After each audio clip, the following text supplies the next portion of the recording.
नमस्कार प्रिय छात्रों, आराधना हिंदी साहित्य में आपका स्वागत है।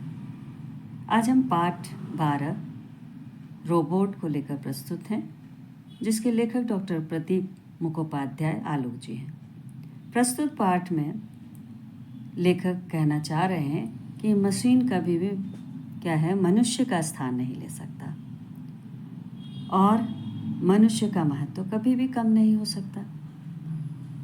सारांश कुछ इस तरह से है इस पाठ का कि बहुत सालों से सक्सेना परिवार ने साधुराम नामक एक सेवक काम कर रहा था।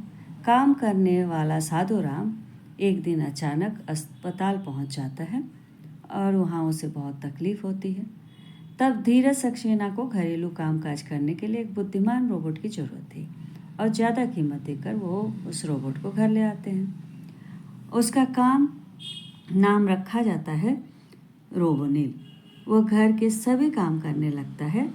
एक दिन रोबोनिल की मुलाकात रोबोदीप से होती है और रोबोदीप दूसरे शर्मा परिवार में काम करता था। वो भी एक रोबोट था।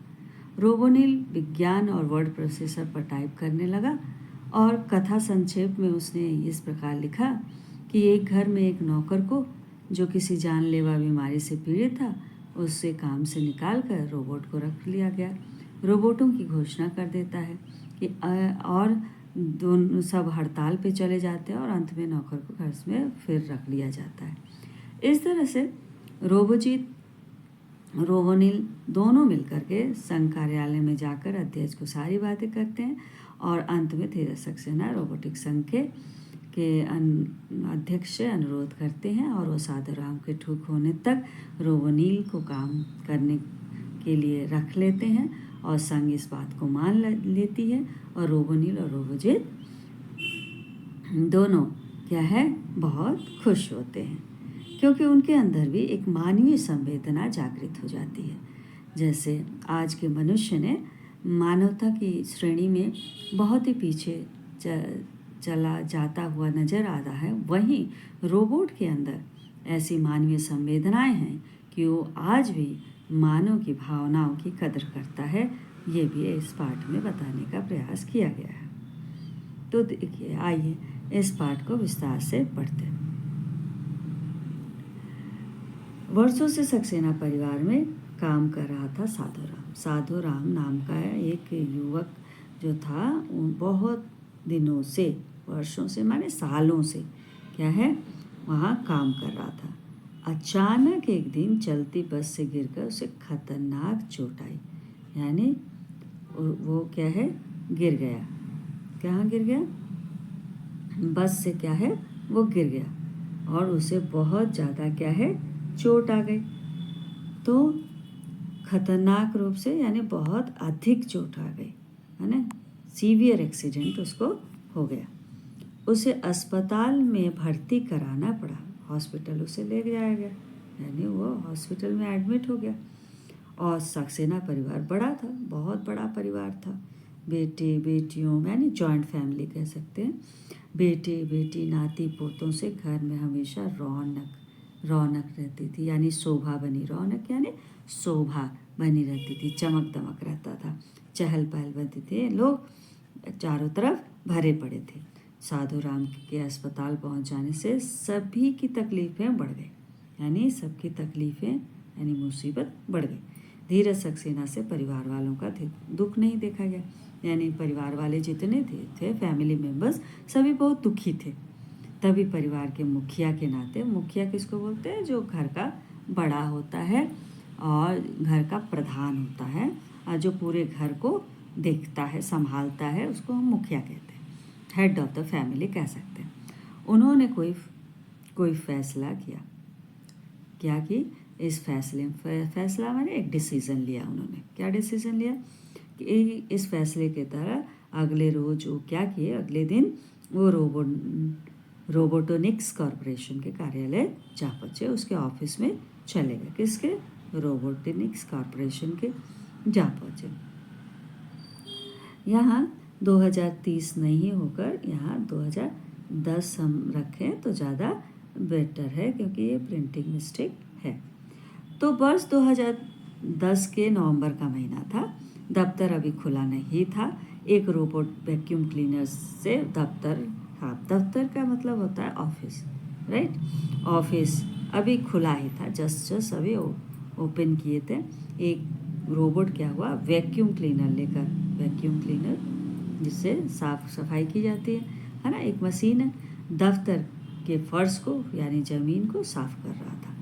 कंप्यूटर विद कृत्रिम बुद्धि यानी आर्टिफिशियल इंटेलिजेंस का समावेश, हाँ समावेश यानी शामिल करना, समावेश का अर्थ होता है कि शामिल करना, है ना, रोबोट में करने में सफल हो गए थे। और कुछ रोबोटों में तो मानवीय संवेदना यानी मानव के जैसे भावनाएं उसके अंदर, मैंने सोचने समझने की, उसको महसूस करने के गुण भी पैदा करने में कंप्यूटर विदों ने, यानी कंप्यूटर जो बनाने वाले लोग होते हैं, विद्वान होते हैं, उसको कंप्यूटर विद कहते हैं, और रोबोटिक वैज्ञानिकों को यानी उसके साइंटिस्ट को जो रोबोटिकी बनाता है उसमें सफलता मिली थी। यानी रोबोट के अंदर क्या है, सोचने समझने और महसूस करने की, दूसरों की भावनाओं को, उसकी पीड़ा को, वेदना यानी पीड़ा होती है उसकी, सब चीज़ों को समझने की उस उनके अंदर डाल दी गई थी। ऐसा मशीन रोबोट बनाया गया था। काउंटर पर बैठे एक रोबोट ने ही धीरज सक्सेना का स्वागत किया। स्वागत करना माने उनका वेलकम किया, राइट। और जी श्रीमान, मैं आपके लिए क्या कर सकता हूँ?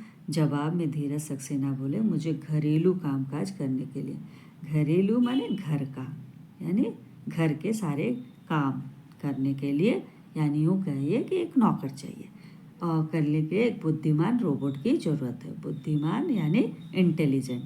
यह सुनकर काउंटर पे जो बैठा रोबोट बोला, लेकिन घरेलू कामकाज के लिए बुद्धिमान रोबोट क्यों चाहिए? आप साधारण रोबोट से भी काम चला सकते हैं।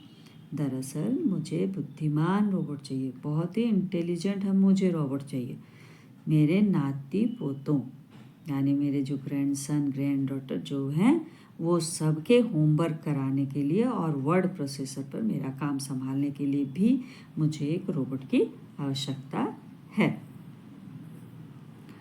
ठीक है, जैसे आपकी मर्जी। जब आप ज़्यादा कीमत देकर, ज़्यादा कीमत यानी पैसे, है ना, कीमत का मतलब होता है पैसा। अगर ज़्यादा पैसा देकर आप बुद्धिमान रोबोट की सेवाएं यानी सर्विस लेना चाहते हैं तो हमें भला क्या ऐतराज़ है? हमें कोई परेशानी नहीं है। ऐतराज़ माने हमें कोई परेशानी नहीं है, आप ले जा सकते हैं।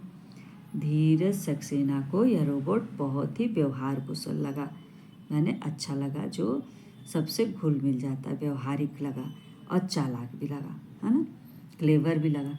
चालाक यानी बहुत क्लेवर लगा। सचमुच ग्राहक की नब्ज पकड़ता था। नब्ज माने नाड़ी होती है, ठीक है, यानी वेंस होता है। वो उसको ग्राहक क्या चाहता है ये उसकी परख उसको थी कि कला यानी उसको ये आर्ट मालूम था, उसमें वो पारंगत था। पारंगत माने निपुण था, पूरी तरह से वो निपुण लगता था। उस दिन दोपहर को ही कंपनी का एक कार्मिक यानी काम करने वाला, जो एक रोबोट ही था, सक्सेना परिवार में काम करने के लिए रोबोनील को छोड़ गया। और जिस रोबोट का ऑर्डर धीरज सक्सेना ने दिया था उसी का नाम क्या था? रोबोनील था। रोबोनील के घर में आ जाने से सभी ने राहत की सांस ली।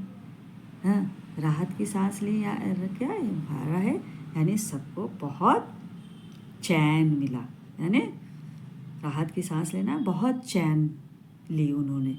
सुबह नाश्ता कराने, मेहमान के स्वागत में द्वार खोलने, द्वार माने दरवाज़ा खोलने, घर के छोटे बच्चों को कहानियाँ सुनाने और बच्चों के होमवर्क करने में मदद करने तथा धीरज सक्सेना के लिए वर्ड प्रोसेसर पर काम करने के अलावा शाम को वो परिवार के पालतू कुत्ते शेरू को भी घुमाने का काम भी बड़ी पूरी मुस्तैदी के साथ करने लगा, है ना।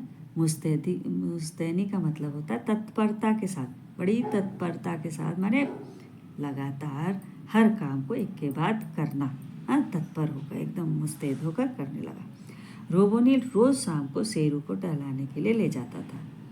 ऐसे में एक दिन क्या हुआ, उसकी मुलाकात किसको कहते हैं? जब कोई एक दूसरे से मिलता है तो उसको मुलाकात कहते हैं। किससे हुई? रोबोदीप से हो गई। रोबोदीप उसी मोहल्ले में रहने वाले शर्मा परिवार के कुत्ते झबरू को घुमाने आया करता था और दोनों रोबोटों के बीच दोस्ती हुई। तो शेरू और झबरू भी आपस में क्या हुए?